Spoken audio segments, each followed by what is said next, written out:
epístola muestra a Cristo como fin, fundamento, cuerpo y verdad de las figuras de la ley, las que por sí mismo no eran de virtud para el alma. La gran verdad expresada en esta epístola es que Jesús de Nazaret es el Dios verdadero. Los judíos inconversos usaron muchos argumentos para sacar de la fe cristiana a sus hermanos convertidos. Presentaban la ley de Moisés como superior a la dispensación cristiana. Hablaban en contra de todo lo relacionado con el Salvador. Por tanto, el apóstol señala la superioridad de Jesús de Nazaret como el Hijo de Dios y los beneficios de sus sufrimientos y muerte como sacrificio por el pecado, de modo que la religión cristiana es mucho más excelente y perfecta que la de Moisés. El objetivo principal parece ser que los hebreos convertidos progresen en el conocimiento del Evangelio, así establecerlos en la fe cristiana e impedir que se alejen de ella, contra lo cual se les advierta con fervor, aunque contienen muchas cosas adecuadas para los hebreos de los primeros tiempos, también contienen muchas que nunca cesa de interesar a la Iglesia de Dios, porque el conocimiento de Jesucristo es la médula y hueso mismo de todas las escrituras. La ley ceremonial está llena de Cristo y de todo el Evangelio está lleno de Cristo. Las benditas líneas de ambos testamentos se juntan en él, y el principal objetivo de la epístola a los hebreos es descubrir cómo concuerdan y se unen dulcemente ambos en Jesucristo. La carta a los hebreos. El autor de esta carta es anónimo, y la gente se ha preguntado por mucho tiempo si Pablo la escribió o si quizá fue alguno de sus colaboradores, como Bernabé o Apolos. Pero la realidad es que no lo sabemos. En el capítulo 2 descubrimos que el autor tuvo una relación de primera mano con los discípulos que caminaron con Jesús. Así que sabemos que esta carta está anclada en la enseñanza de los apóstoles. Tampoco sabemos cuál era la audiencia de esta carta, ni siquiera dónde vivían.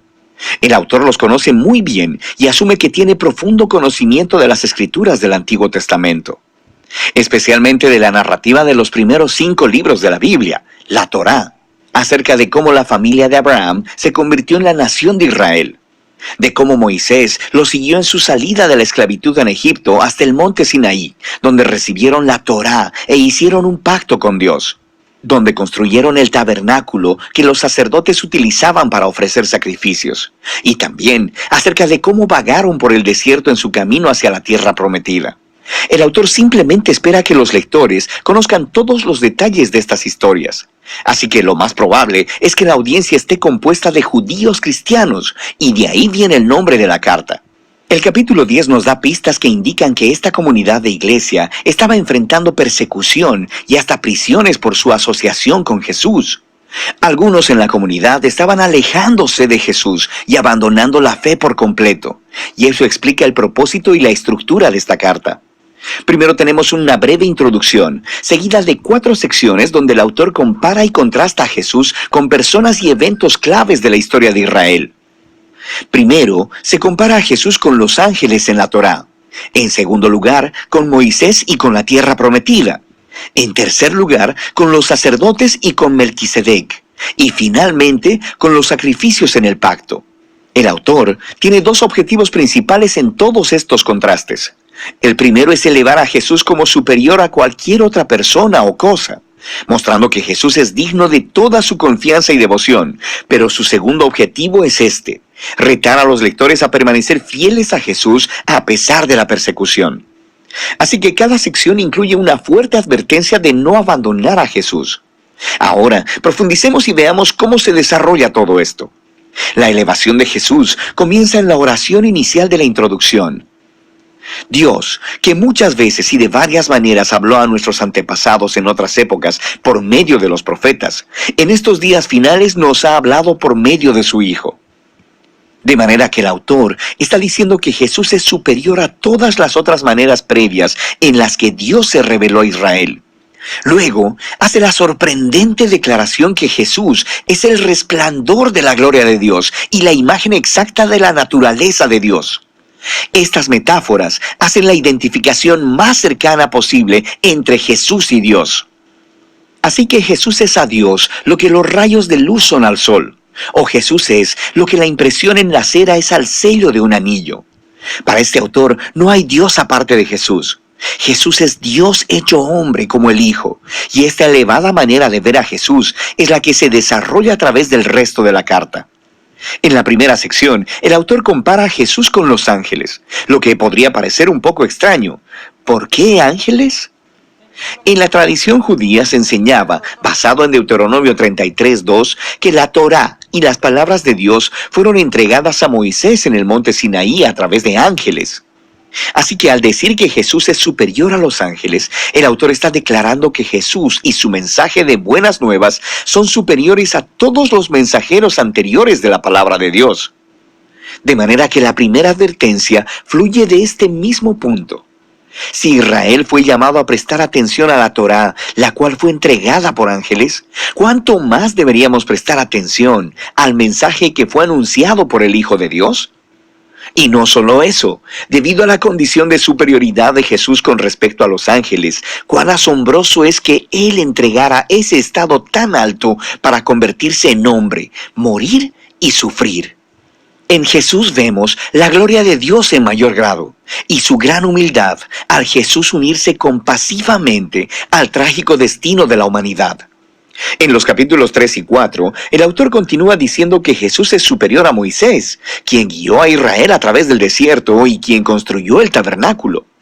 Jesús también es el líder del pueblo de Dios, pero en él no vemos el constructor de una simple tienda de campaña, sino de toda la creación. Luego, el autor vuelve a contar la historia de cómo los israelitas se rebelaron contra Moisés en el desierto y perdieron su oportunidad de entrar al reposo que Dios les ofreció en la tierra prometida. Así que aquí viene la segunda advertencia. Si Jesús es mayor que Moisés, ¿cuán mayores serán las consecuencias si nos rebelamos contra él?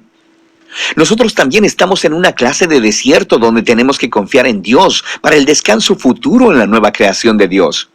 Así que asegurémonos de no rebelarnos, como lo hizo Israel en el desierto, y perdamos la generosa oferta de Dios para entrar en su nueva creación. En los capítulos del 5 al 7, el autor compara a Jesús con los sacerdotes que vienen del linaje de Aarón. Su rol era representar a Israel delante de Dios y ofrecer sacrificios que expiaran o cubrieran los pecados del pueblo.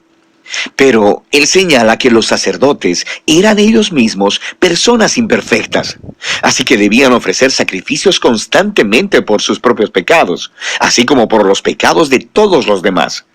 Algo más era necesario, así que él declara que Jesús es ese algo más. Jesús es el sacerdote definitivo, pero Jesús no vino del linaje de Aarón. Jesús era un sacerdote según el orden de Melquisedec, ese sacerdote y rey misterioso de la antigua Jerusalén, quien aparece en las historias de la vida de Abraham. También encontramos en el Salmo 110 que el rey mesiánico del linaje de David sería un sacerdote según el orden de Melquisedec. Así que el punto del autor es que Jesús es el rey sacerdote definitivo. Él es moralmente perfecto, está eternamente disponible para su pueblo. Así que Él es superior a cualquier otro mediador entre Dios y los seres humanos. Y entonces viene la advertencia de esta sección. Rechazar a Jesús es rechazar a tu mejor y única oportunidad de estar completamente reconciliado con Dios. Así que no hagas eso. Lo que nos lleva a la última comparación en los capítulos del 8 al 10. El autor nos muestra cómo la muerte de Jesús en la cruz fue el sacrificio definitivo, superior a todos los sacrificios de animales que se ofrecían en el templo.